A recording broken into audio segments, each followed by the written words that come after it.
सेंध लगाने का कार्य कांग्रेस और उसके नेतृत्व में जितने भी ये दल हैं, जो कांग्रेस के चट्टे बट्टे हैं, चाहे वो सपा हो, चाहे वो बसपा हो, चाहे वो लोकदल हो, ये सभी के सभी दल कांग्रेस के देशद्रोह के कृत्य के साथ अपने को जोड़े हुए हैं।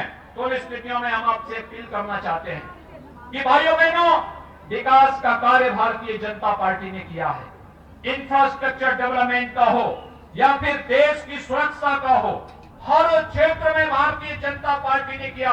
और अपने चुनावी घोषणा पत्र के माध्यम से भारतीय जनता पार्टी ने स्पष्ट कर दिया है कि हम कश्मीर में धारा 370 से लेकर के कॉमन सिविल कोड की समस्या का समाधान हो या फिर अयोध्या में भगवान राम के भव्य मंदिर निर्माण के लिए हम संविधान के दायरे में रहकर के इनका समाधान करने का कार्य करेंगे।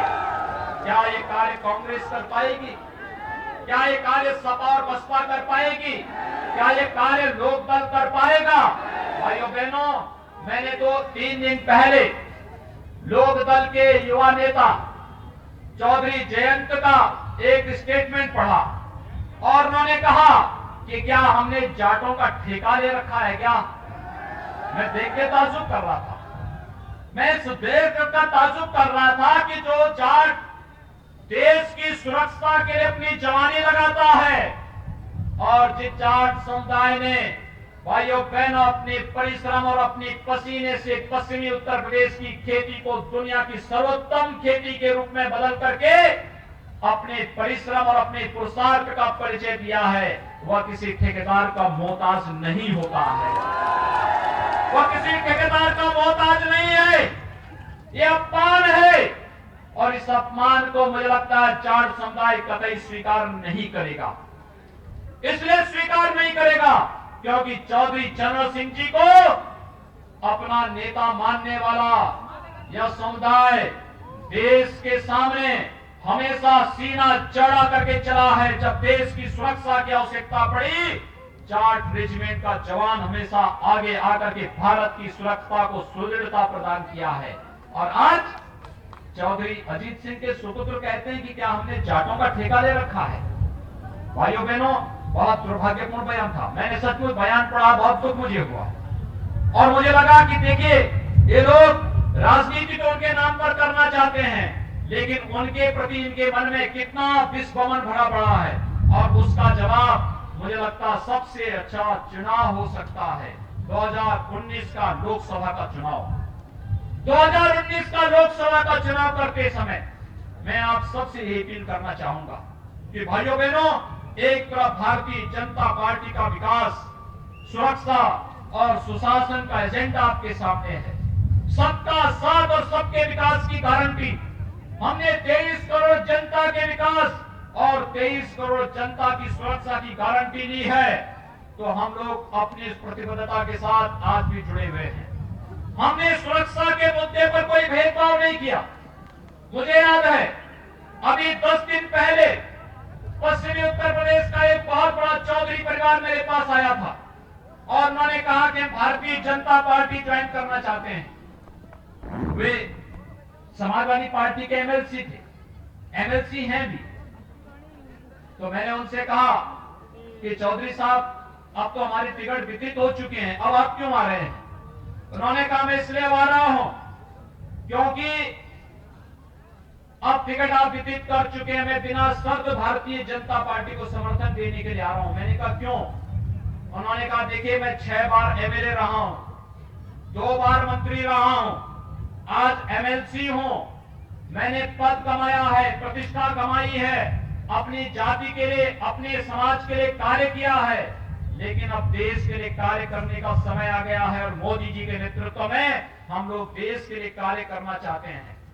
मैंने कहा भी तो बहुत अच्छी बात है। उसी समय उनका पुत्र सामने आ गया और उनके पुत्र ने कहा कि हम एक और बात को लेकर के आना चाहते हैं। जब हम लोग अपने घरों में जाते हैं और हमारी गाड़ियों में सपा, बसपा या लोकदल का झंडा लगा रहता है, तो घर की महिलाएं दुत्कारती है, कहती है क्या गुंडों का झंडा लेकर के चल रहे हो? ये मोदी और योगी ने क्या बिगाड़ा है? कम से कम उनके आने के बाद बहन बेटियों की इज्जत सुरक्षित हुई है। क्यों नहीं उनका साथ देते हो? और इसलिए रोज रोज की इस घर के अंदर के इस अपमान को सहने के बाद अंततः हम लोग आए हैं। अब अपमान नहीं सहेंगे, बहन बेटियों के स्वाभिमान और सम्मान की रक्षा करेंगे। और इसलिए हम लोगों ने तय किया कि भारतीय जनता पार्टी का समर्थन करेंगे। और भाइयों बहनों, बहुत बड़ी बात उस जवान ने कही, बहुत बड़ी बात कही। मैंने उनसे पूछा, मैंने कहा ऐसी क्या बात है? उसने कहा साहब, पश्चिमी उत्तर प्रदेश में कोई भैंसा गाड़ी चलती थी, कोई बैलगाड़ी चलती थी, पता नहीं कब भैंसा और बैल गायब हो जाए, कोई भरोसा नहीं रहता था। और ये सब अवैध बूचड़खाने संचालित करने वाले लोग ये भैंस और बैल को काट देते थे और गाड़ीवान देखता रह जाता था। बहन और बेटियां स्कूल नहीं जा पा रही थी क्योंकि पता नहीं कब उन बहन बेटियों की इज्जत के साथ खिलवाड़ हो जाए, कब एसिड अटैक हो जाए।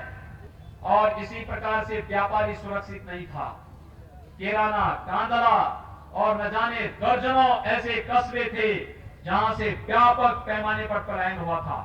भाइयों बहनों, 2 वर्ष के दौरान क्या किसी बहन और बेटी को कोई जबरन उठाने का दुस्साहस किया? क्या कोई कर पाएगा? क्या किसी व्यापारी से कोई गुंडा टैक्स ले पाएगा? आज के दिन पर लेने का दुस्साहस करेगा? क्योंकि इसे मालूम है कि अगर किसी बहन और बेटी की इज्जत के साथ कोई खिलवाड़ करेगा तो रावण और कंस की ही तरह उसकी भी दुर्गति तय है। ये तय है। उसको फिर कोई धरती पर जगह देने वाला नहीं बचेगा अगर कोई बहन बेटियों की इज्जत के साथ खिलवाड़ करेगा और यहाँ के व्यापारियों से कोई गुंडा टैक्स वसूली करेगा, किसी निर्दोष लोगों पर हमला करने का दुस्साहस करेगा, तो उसे मालूम है कि वैसे ही आज पश्चिमी उत्तर प्रदेश और पूरे उत्तर प्रदेश के अंदर का हर अपराधी, हर माफिया इस बात को जानता है। उसी प्रकार से जानता है जैसे जब अहि रावण ने राम और लक्ष्मण का अपहरण किया था, तो अपहरण करने से पहले वो जानता था कि राम और लक्ष्मण का अपहरण करने का मतलब मौत को आमंत्रित करना है। जैसे माता सीता का अपहरण करते समय रावण भी इस बात को जानता था कि भगवान राम से दुश्मनी मोल लेने का मतलब राम के बाण उसकी नाभि के अमृत को सुखा डालेंगे, उसको मार डालेंगे। इंद्रजीत भी जानता था कि राम के साथ द्रोह करने का मतलब क्या होगा, और यही बात कुंभकर्ण भी जानता था। भाइयों बहनों, ये तुष्टीकरण की राजनीति इस देश को कहां लेके जाएगी, हम सबको समझना होगा। ये देश रहेगा तभी तो हम राजनीति भी कर पाएंगे। क्या कांग्रेस, सपा, बसपा, लोकदल, इन सभी एक ही थैले के जो चट्टे बट्टे बने हुए हैं, क्या इनके मन में देश और समाज के प्रति कोई पीड़ा है? कभी नहीं होगी। अगर इनके मन में पीड़ा होती, देश में गरीबी नहीं होती, देश में आतंकवाद नहीं होता, देश में अलगाववाद नहीं होता, देश में किसी भी प्रकार का अपराध नहीं होता। लेकिन अगर है तो इनके पापों का कर्म है। अगर देश में आतंकवाद था तो कांग्रेस की गलत नीतियों का परिणाम था। भारतीय जनता पार्टी की सरकार मोदी जी के नेतृत्व में बनी और 5 वर्ष में आतंकवाद, नक्सलवाद न्यूनतम स्थिति में आया है। और मैं फिर कह सकता हूं, मोदी जी को एक बार पुनः अवसर दीजिए। और भाइयों बहनों, हम विश्वास के साथ कह सकते हैं कि मोदी जी 5 साल फिर से प्रधानमंत्री रहेंगे। आतंकवाद पूरी तरह समाप्त होगा, नक्सलवाद पूरी तरह समाप्त होगा, अलगाववाद पूरी तरह समाप्त होगा, गरीबी पूरी तरह समाप्त होगी। हर गरीब के पास सिर ढकने के लिए छत होगा, हर गरीब के पास अपना व्यक्तिगत शौचालय होगा, हर गरीब के पास अपना रसोई गैस का कनेक्शन होगा, हर गरीब के पास अपना विद्युत का कनेक्शन होगा, हर नौजवान के पास अपने हाथ के लिए कार्य होगा, हर नौजवान अपने आर्थिक स्वावलंबन की ओर अग्रसर होगा, हर व्यापारी आर्थिक स्वावलंबन के साथ आगे बढ़ता हुआ दिखाई देगा। यह कार्य कोई कर सकता है तो केवल और केवल इस नामुमकिन को मुमकिन कोई कर सकता है, तो मोदी जी कर सकते हैं। भाइयों बहनों, जो कांग्रेस सपा बसपा के लिए नामुमकिन था, आज वह मुमकिन हुआ है। इसलिए क्योंकि मोदी हैं तो,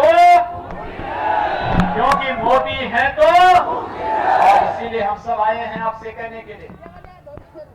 कांग्रेस के लोग जब सत्ता में थे क्या करते थे? ये सपा बसपा की सरकार भी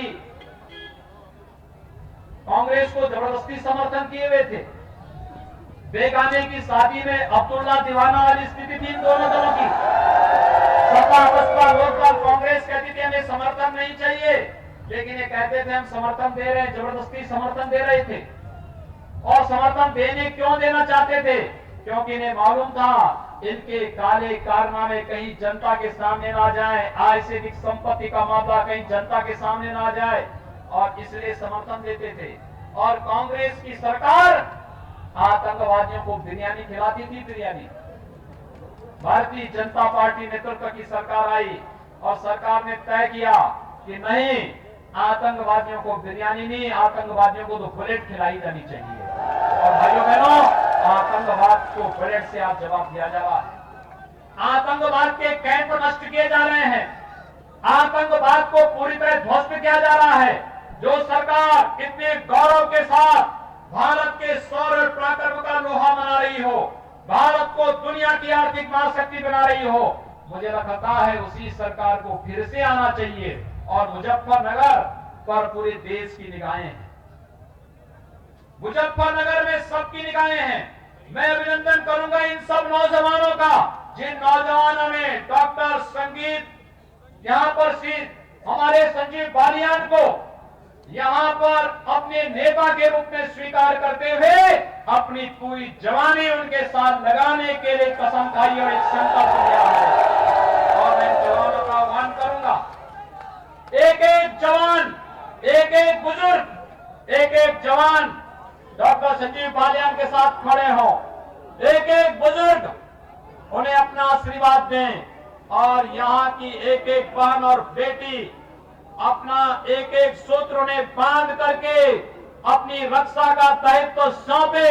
और मैं आपको इस बात के लिए दायित्व देता हूं, डॉक्टर संजीव बालियान के नेतृत्व में जो कार्यक्रम मुजफ्फरनगर के लिए तय करेंगे, हम सब उसका आगे उसको ले जाकर के युद्ध स्तर पर एक डबल इंजन की गाड़ी आपको मिलेगी। उत्तर प्रदेश की सरकार और केंद्र में मोदी जी के नेतृत्व की सरकार मजबूती के साथ मुजफ्फरनगर उन सपनों को साकार करता हुआ दिखाई देगा, जो सपने कभी यहाँ के महापुरुषों ने विकास के देखे थे, और आज उसको साकार करने का समय आ चुका है। इसलिए भाइयों बहनों, आप सबसे मेरी अपील, भारतीय जनता पार्टी के चुनाव चिन्ह कमल के फूल पर बिना किसी भेदभाव के, बिना किसी उलझन के, जो शांति और सुरक्षा का पक्षधर है, जो व्यक्ति विकास का पक्षधर है, उस हर व्यक्ति को इस बारे में ध्यान रखना होगा कि अगर आज भी वह जाति, मत और मजहब के आधार पर वोट दे रहा है, तो आने वाली पीढ़ी के लिए कांटे बोने का कार्य कर रहा है। हमें कांटे नहीं, फूल बिछा करके आने वाली पीढ़ी